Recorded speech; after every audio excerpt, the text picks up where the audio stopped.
As I post my review of Tess Castleman's book, Threads, Knots, Tapestries, 6 other people have commented on it and given it 5 stars. And I'm going to give it 5 stars. It's a really good book.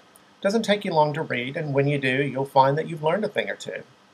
Now, in order to get through it, you have to accept, as a hypothesis, if you're hyper-rationalist or atheist, a few points. The universe is smarter than you think. Time is not as straightforward as you think. You are not at all as alone as you think. Magic's a lot more mundane than you think. Tess Castleman doesn't believe any of this as a matter of faith. She's been a therapist and has been in therapy for years, and she's had hundreds of patients, and she's seen it firsthand. On page 93 and 94, she has a great quote about synchronicities. These are meaningful coincidences that begin to pop up all over the place as you start down the process of individuation. This is where you start to get in contact with the unconscious and the collective unconscious. Synchronicity, in general, is a much more common phenomenon than is ordinarily accepted by current attitudes, and yet it is not commonplace in the sense that synchronicity is only a mildly amusing irony. But synchronicities occur regularly in people's lives when they begin to watch for them and take note. When one experiences outrageous connected events that may cause the jaw to drop, a deep gasp or sigh to expel from one's chest, or even feel an electric sensation that penetrates the body, then synchronicity has manifested.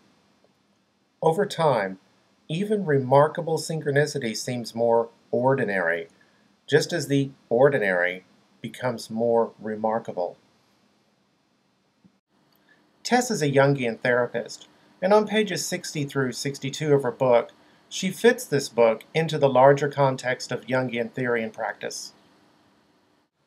In Jungian theory and practice, it's understood that there are 2 worlds running almost parallel to each other, the so-called real world and the collective unconscious.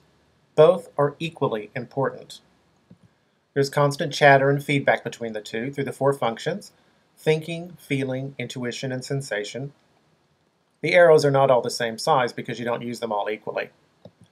The face that you present to the world is your persona. The ego is the center of your conscious personality. Complexes are unconscious parts of your personality that either drive you to do things that you don't want to do or keep you from doing things that you do want to do. The shadow is not evil, it's just any part of your personality that hasn't been developed consciously. The anima and the animus is your soul. It's the interface between you and the collective unconscious. Tess mostly deals with the tribal field. And whenever Carl Jung talks about Jews and Christians and Hindus and such, he's not being racist. He's referring to the tribal field. It's part of the path between the 2 worlds. The archetypes and the self, which is the ultimate core and the center of your personality. Another way to look at it, the stream feeds into a river, feeds into the ocean. And it's at the river that things start getting gooey, and that's a phrase Tess Castleman uses. I can't think of a better one. Notice the communal dreaming. That's when our dreams start interacting with each other.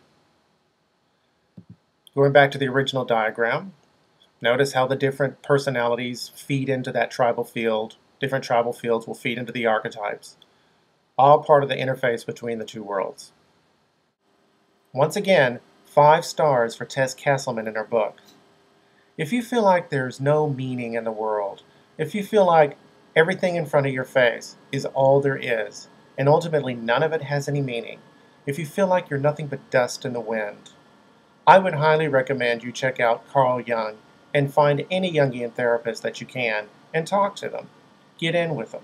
Start the process of individuation. And Tess is one of the best in the class.